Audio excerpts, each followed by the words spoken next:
Mwanzo. Nivutapo taswira sopi vile tulivyopendana nahisi uchungu mwingi sana. Ulikuwa mke bora aliyekuzwa kwa misingi ya kidini. Siamini kama ni kweli eti bahati imeniponyoka sopi. Nilipokuuliza baba Shalini ameenda, umeniambia, umejibu aje? Ameenda kwa nduguye na alisema atarudi jioni.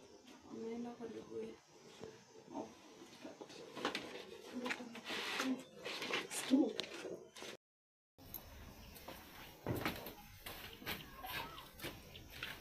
Yule si mume wangu yule. Cut.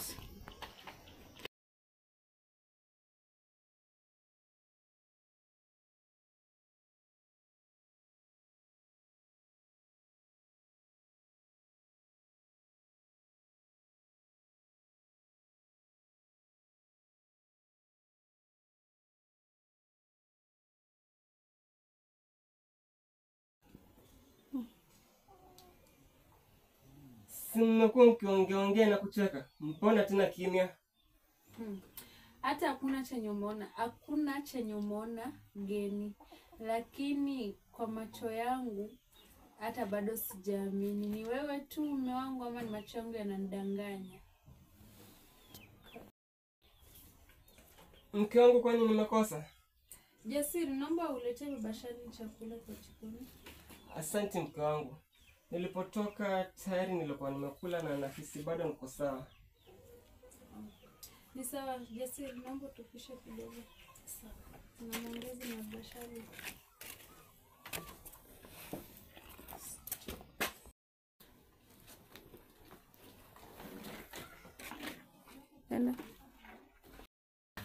Mume wangu, kuanzia lini umeanza kulewa katika hii nyumba? Mimi hata tangu nikuolekea sijaiona umelewa. Hii tabia umeanza lini? Alafu kuna swala la mchungaji anakuulizia kila Jumapili nikienda. Tulikuwa tukienda sisi wote kanisani. Bashali siku hizi hatuendi kanisa. Mchungaji anakuulizia, hata alikuwa hapa jana, alikuwa anakuulizia uonekani kanisani, mikutano za wanaume uendi, za wanaume waliokoka uendi. Na hii tabia tangu mimi sijai kuona na tabia hii. Kwani tabia umeitolea wapi? Kuna mtu anakuharibu huko nje? Ama ni nini ambacho sijui? Ni nini ambacho sijui chenye nafaa nikuwe nikijua? Juu tabia mimi inanichosha. Kama mmenichoka niambie. Kusema kweli mimi nakupenda, lakini kwa tabia hii naona nikiendelea kuchoka na nitachoka zaidi. Naona tu nikibeba virago vyangu nikirudi kwetu nyumbani. Maana yake mimi nimeshachoka. Kurudi kwako hapo unarudi umelewa, unarudi late, kurudi saa 5 za usiku, ulibaki unatoka kuwatch ball na wanaume wenzako. Sijui unajua unaharibu ndoa yako wewe mwenyewe. Hao wanaishi kwa ndoa zao vizuri, wewe unakuja hapa kuharibu ndoa yako wewe mwenyewe. Nikikuuliza na niambia ati sijui nimekuwa wapi. Mimi nimekuchoka. Jaribu kubadilika. Jaribu kwanza hata anza kutembelea mchungaji na kuuliza unahitaji maombi. Mimi sikuelewi. Na hii tabia sijui ilianza lini. Mke wangu umesema unanipenda, hata mimi nakupenda. Najua ila. Umeongea maneno mengi ila yote nimeyasikia. Swala la mchungaji kuniulizia kanisani, hilo nitakujibu baadaye. Ila kwa sasa nahisi nimechoka, acha nikapumzike kwanza. Hebu ingia chumbani kapumzike. Action. Yaani dadangu nakwambia mimi nimehisi tu nimechoka na mume wangu. Nimechoka na baba Ashley. Yaani naenda kuona mchungaji, kuna hapo vyombo kaoshe, alafu kabandike maji ya ugali, naenda kuona mchungaji nitarudi alafu mwenyewe nipike. Na uko na swali kweli ama kufika hapo umeelewa kila kitu? Sawa.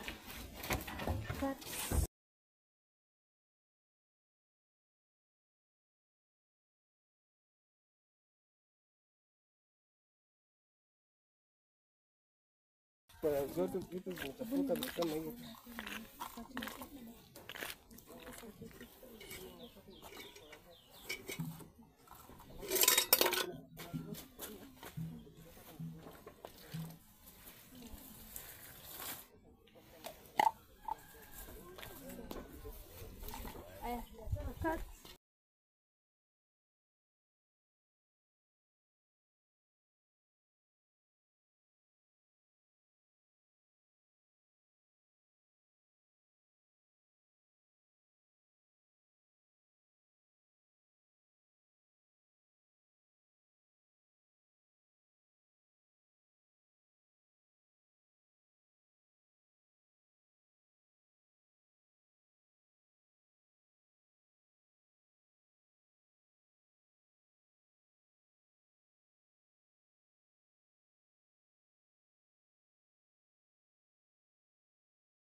Bwana Yesu asifiwe, brother Ben. Amen.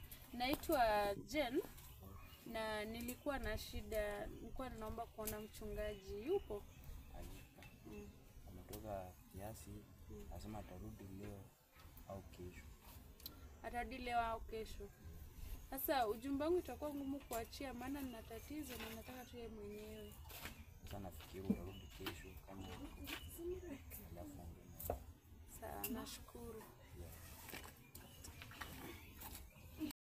Sasa ni mambo gani yake? Yaani visirani zinaniandama tu kila mahali penye naenda. Mchungaji hayuko, nyumbani pia ni mashida zingine. Sasa nitarudi hiyo kesho. Sijui nitafanyaje. Nitafanya. Mungu anisaidie. Kunywa uji mama yake ameenda wapi? Ametoka. Na ametoka amemwachia tu uji. Eh, Ni yangu kweli aliwacha? bana. Nimechoka. Mama yenu na kuzurura. Kunywa uji mama yake ameenda wapi? Ametoka. Na ametoka amemwachia tu uji. Eh, Ni yangu kweli aliwacha? bana. Nimechoka. Mama yenu na kuzurura. Sasa niende huku kwa Kare nione kama nisaidie. Hodi kwenye Karibu. mko wazima? Tuko wazima mchana wangu. Karibu kiti. Asante. Karibu hapa. Nashukuru. Nilikuwa naulizia huyu Karen anapatikana kweli? Karen ametoka, nimetoka tu kwa shamba, hata saa hii jembe nimeweka hapa. Ametoka. Sijui mahali penye ameenda. Ni sawa, nilikuwa na shida na yeye, nilikuwa tuna maongezi ya wanawake, at least anisaidie na mawaidha. Lakini kama hayuko, sijui pia kama anaweza kueleza, nimeona unaweza nisaidia pia na mawaidha. Niongeleshe mahali pake, pia ningeniongelesha. Ulikuwa unatakaje? Nilikuwa na shida na nyumba yangu. Yaani nikisema nyumba naaminisha ndoa. Niko na shida, mume wangu wamebadilika tu, amekuwa mtu wa kwenda kanisa, imefika mahali hata haendi kanisa. Aliwacha kanisa? Aliacha kanisa, hatudumii kwa nyumba, mtu amefukuzwa hata karo ya shule, ashughuliki. Kazi ni kulewa, kurudi kwa nyumba ni saa 5. Ukimuuliza anakuambia alikuwa anatoka kuwatch mpira, sijui Man U, sijui nini, anatoka kwa hall, mambo mingi tu. Sasa sijui nimepata mpango wa kando huko nje, ama shida ni nini, ama ni wenzako anajaribu kumdanganya. Juu mimi naona ndoa yangu kivunjika. Hapana. Ndoa itavunjika, kilicho tu tutakuweka kwa maombi. Yote inawezekana Mwenyezi Mungu. Lakini sasa yule bwana wako alikuwa tu kijana mzuri. Shida iko wapi? Yaani hapo kufikia pata mimi nashindwa. Amebadilika tu ghafla. Mimi nikiona naye sikuwa jua hata anakunywa pombe. Kwa hiyo miaka 3 tumekaa mpaka mtoto wetu wa kwanza kwa miaka 3 saa hizi. Sijaimwona hata akionja pombe. Sasa sijui shida imetokea wapi. Amekuja tu ghafla, saa hizi ni mwezi mmoja.